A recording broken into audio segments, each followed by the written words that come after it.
The Shadow Diaries from Studio 71 and Snarled Entertainment.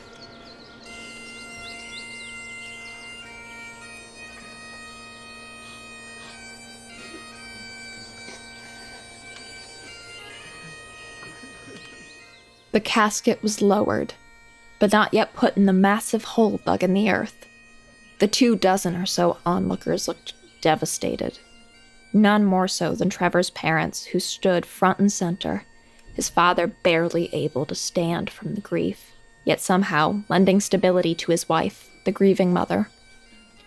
That morning after the overnight bus ride from Vegas to LA, I had slipped off, rented a car, and made a secret detour to Riverside, California, where Trevor was from.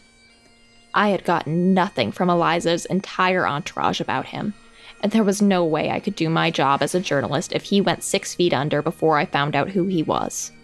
And okay, fine. Amid all the secrecy from Eliza's team, I wondered if there might be a bigger story here.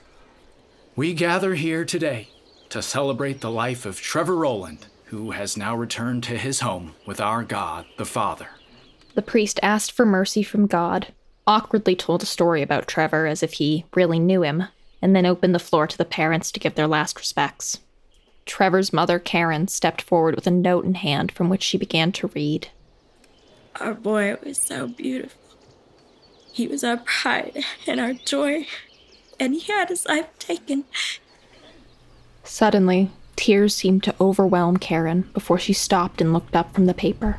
He had his life stolen by those devil-worshipping bastards! They took my boy! They killed him! Karen was quickly whisked away by her husband as the mourners did their best not to stare at the scene. I watched from the back of the group as the priest tried to figure out how to proceed. Could the funeral really go on with the deceased parents MIA? It seemed if I was ever going to find out anything about who this poor kid was, I would have to look elsewhere. I heard someone walking up nearby. Something, actually. As I turned, I was struck to see a black cat with the same white forehead patch and golden eyes as Gypsy.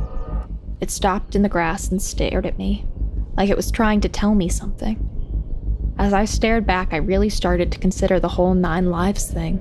Perhaps the cat had just lost 1 life and was back in action for 8 more. Weird, I thought. Then things got weirder. When a text came through from an unknown number, it said, "What you are seeing is real."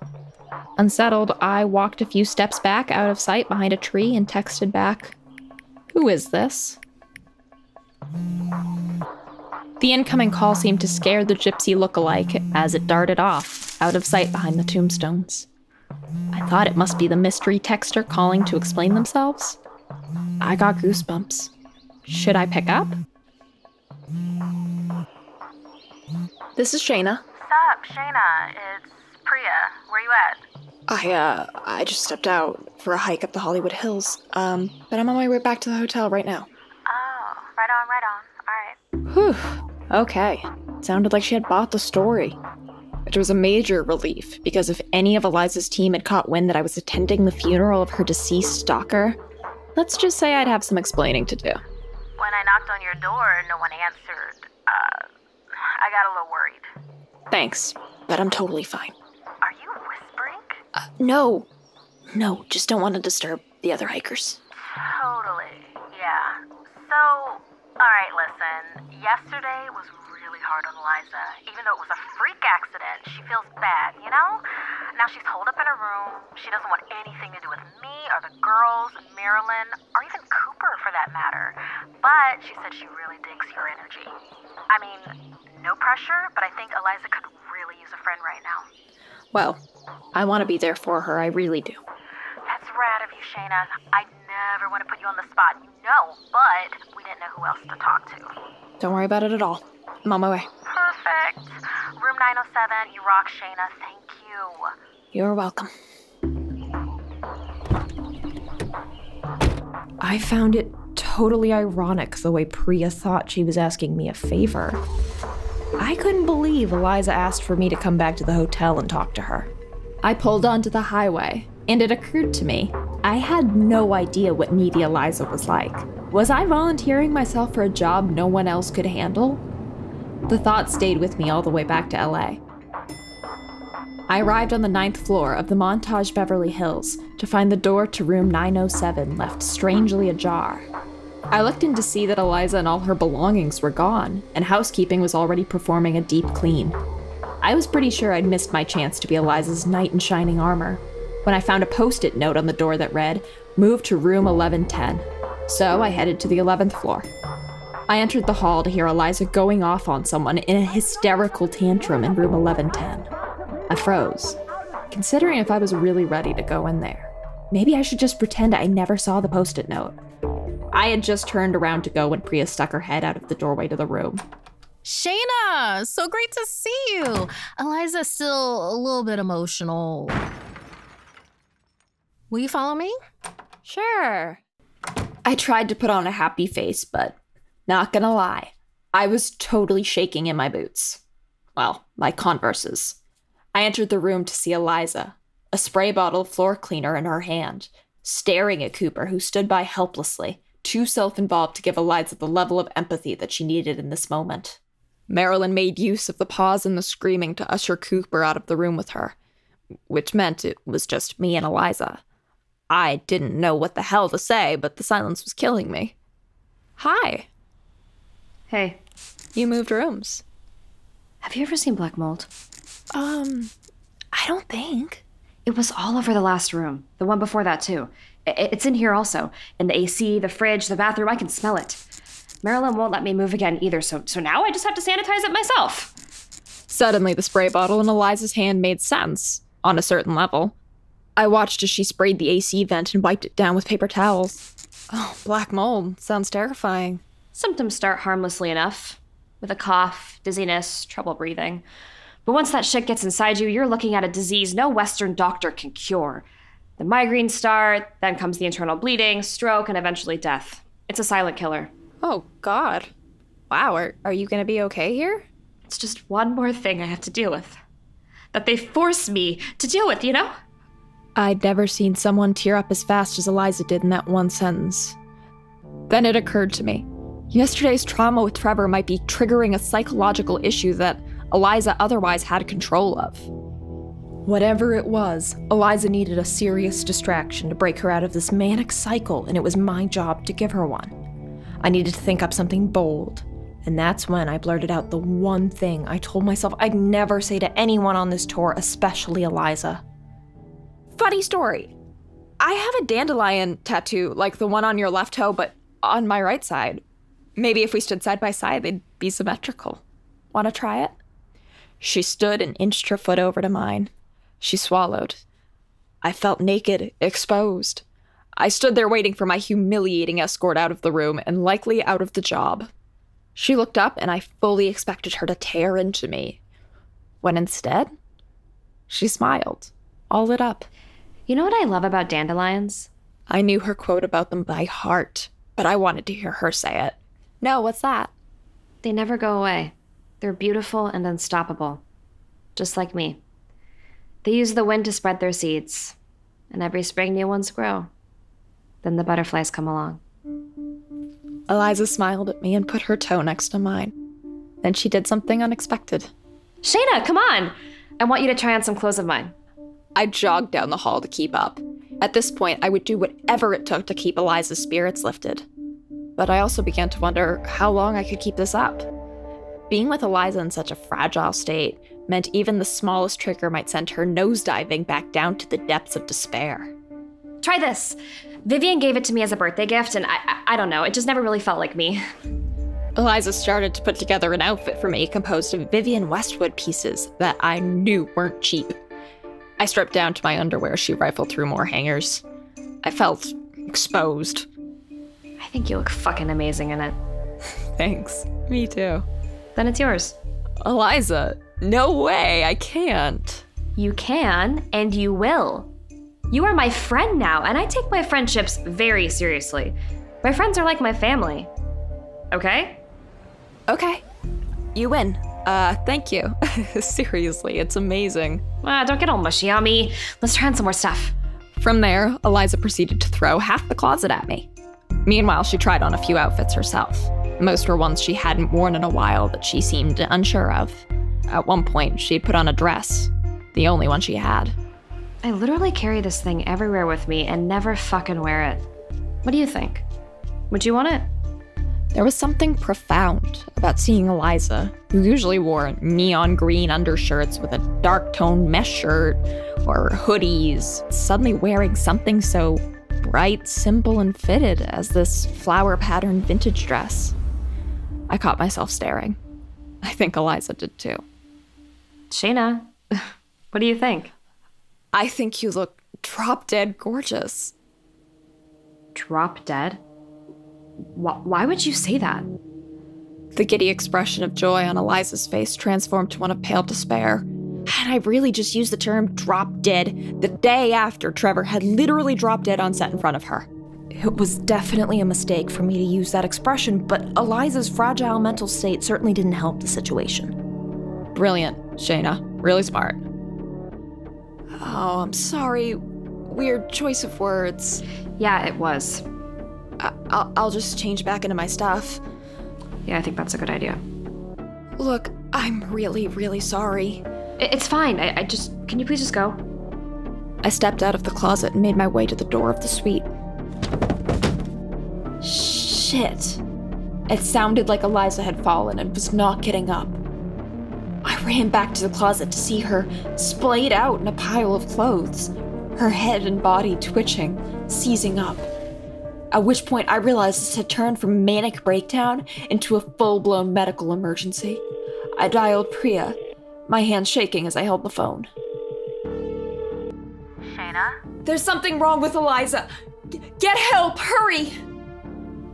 After my call for help, Marilyn had hurried to the room to give Eliza her emergency medicine to stabilize the seizure. After an anxious couple hours of waiting, Kevin from security appeared with Priya, escorting a doctor. He may have been pushing 60, but his pampered skin made him look closer to 40. Also, he looked familiar. Had I seen him on a Bravo reality series before? The doctor entered the suite as I looked to Priya. Who was that? Oh, Dr. Summers? He's Eliza's on-call physician. Dr. Summers. The name hit me like a ton of bricks. This wasn't just any celebrity doctor. Dr. Summers was the A-list physician to the stars. Earbuds in, I played the promo video for the Wellness Center.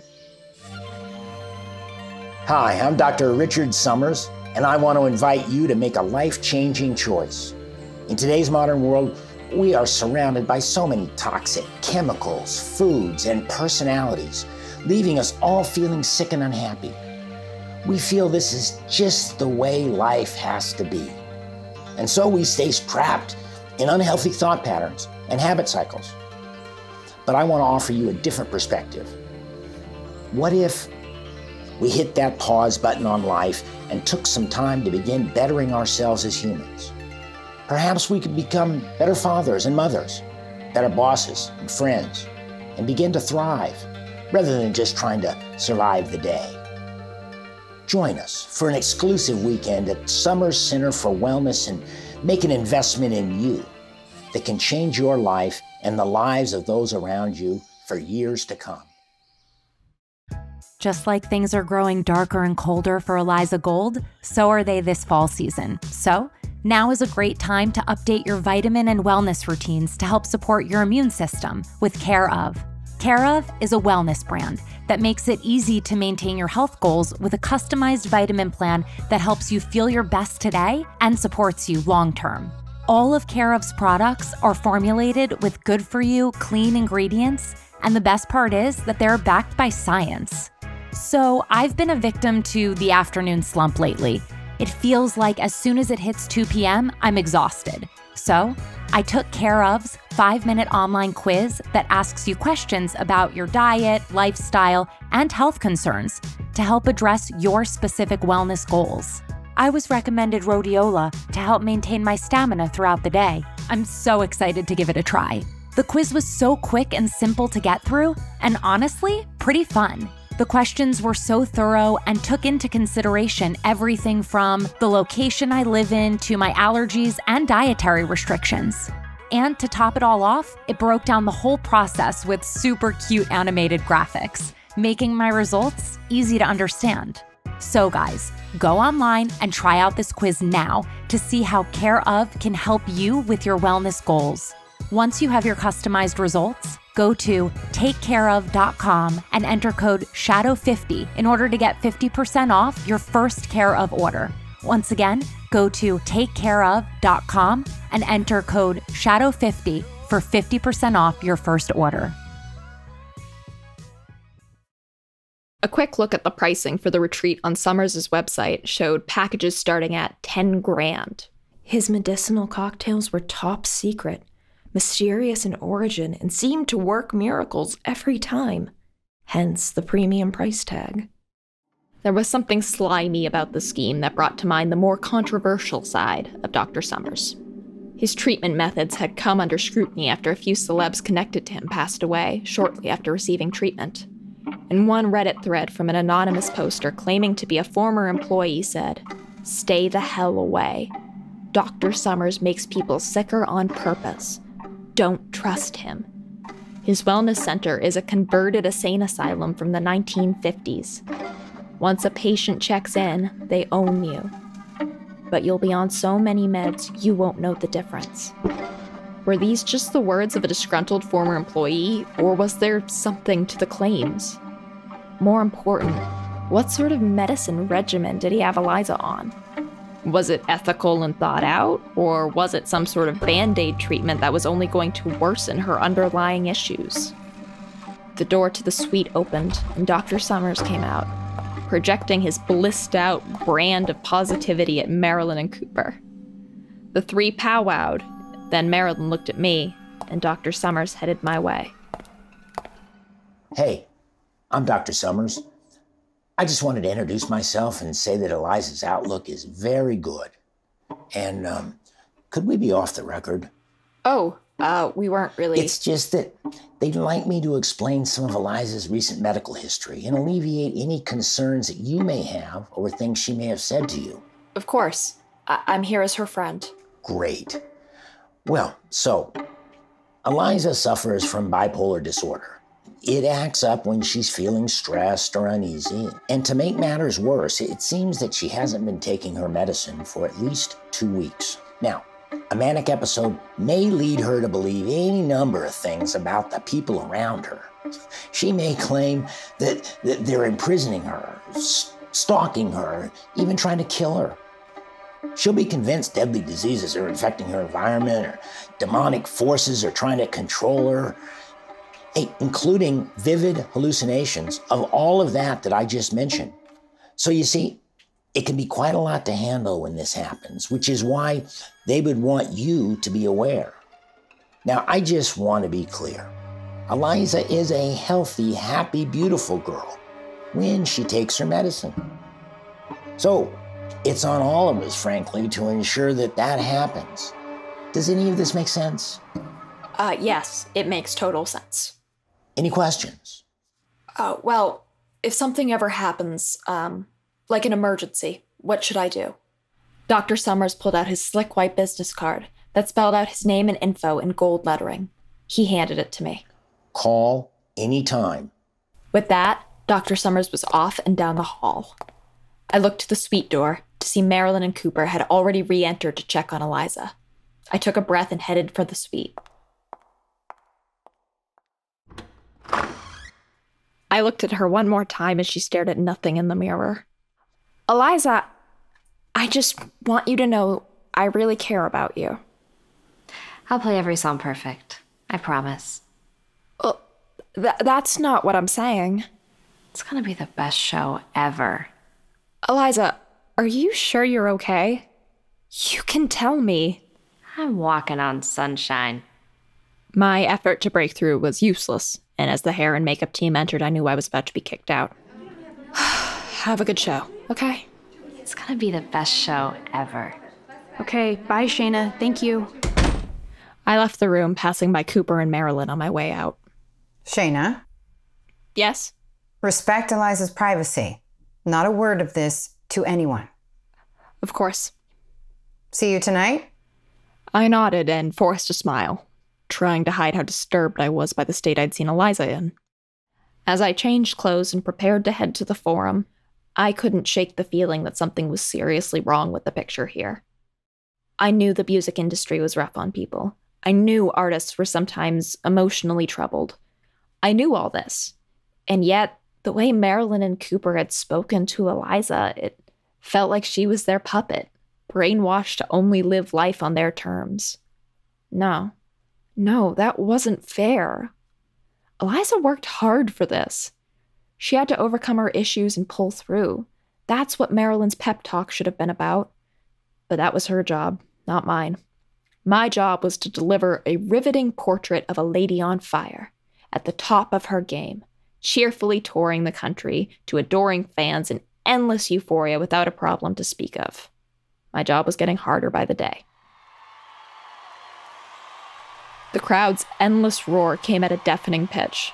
They were a 5,000-strong army, and had been waiting at least half an hour there in the dark, looking for any glimpse of Eliza Gold. The roadies had tuned the instruments, the mic at the center of the stage was checked. All that was needed now was Eliza. I began to wonder if she was really going to make it. But then, out of the darkness backstage, I saw her. She was wheeled in by Russell as Cooper helped her up the stairs. She wavered, then got her footing and took the stage as Xavier and Blake followed. I made my way to a more forward-facing viewpoint of the stage as she took the mic, and the crowd went silent with anticipation. Sorry, I'm late. As Reborn's opening verse began, Eliza's timing was shaky, but none of the crowd seemed to notice or care. And by the third verse, she lit up in a way I totally hadn't seen coming. As the set list went on, she gave one of the best performances yet on the tour. And the troubles of the past day all seemed like a distant memory. Meanwhile, I finally got back to my duties as a journalist, making notes of how ecstatic the crowd was, how Eliza was building her own movement, how this was her moment, and all of the other stuff I knew Chuck and Marilyn would want me to say in the article. Still, couldn't help but think. The real story here was how a young girl with mental health issues under insane amounts of pressure almost cracked after tragedy struck, only to play one of her best shows ever. As Eliza was playing her encore, chaos broke out on an overhead balcony. It was one thing to while out at a show, but these fans had become fanatics, crossing the line into total anarchy, throwing things, shoving and punching one another with frightening abandon. I couldn't believe this was happening at an Eliza show. Mosh pits and violence were not a part of her fan culture. Venue security rushed in, but the fighting already had spread too quickly to control. The whole middle section of the balcony had become one giant bloody melee. One cluster of rioters swelled along the side of the balcony, pushing a terrified girl over the edge. I watched in horror as she clung to the railing, dangling there for a few seconds that felt like minutes. I wanted to run to her, to save her somehow. But her grip weakened and it was too late. She went into a free fall and I watched, still in slow motion somehow, as she dropped down through the air, tumbling like a rag doll. Jesus. The fan had landed impaled on a piece of metal rigging about 15 feet off the ground, adjacent to the stage. The music stopped as she hung there, suspended, in shock. Then blood began to rush from her lips. It was pandemonium. Fans below were hit by the blood and scattered, causing a mad rush for the exit. Amid the chaos, something in the back rows caught my eye in the flashing white light of the strobes. A gray body stood there frozen in place as a flood of running fans churned past. It stared out through sunken hollow eyes, like a grim sentinel.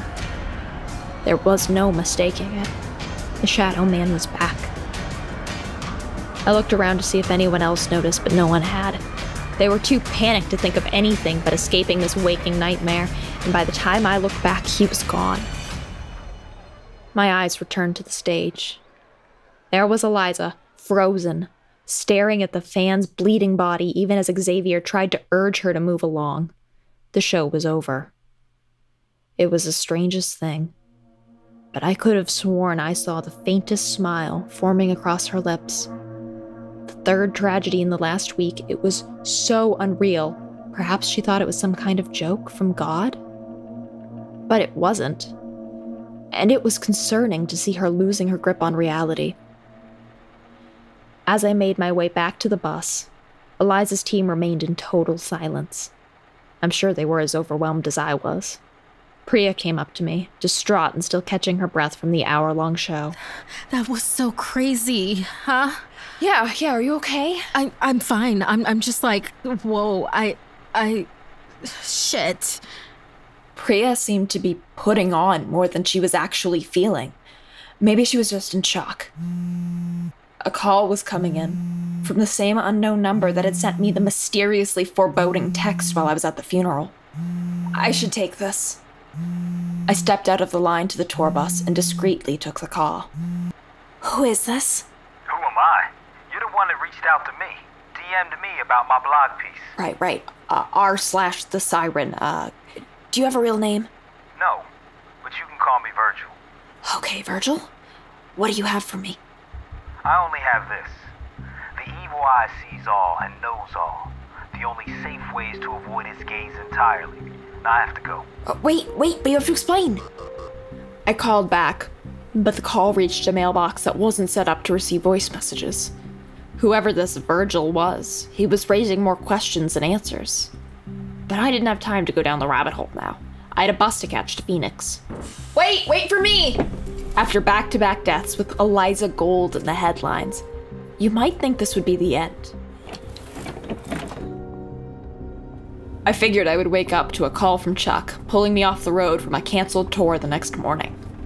But I couldn't have been more wrong. It turns out nothing can stop the tour of even the darkest pop princess, and the show must go on. Until its terrible finale. The Shadow Diaries, directed by K. Asher Levin, written by K. Asher Levin and Zach Imbrogno. Episodes 2, 5, 8, and 9, co-written by Matt Worley. Produced by Gail Gilman and K. Asher Levin. Edited by Fitz Harris.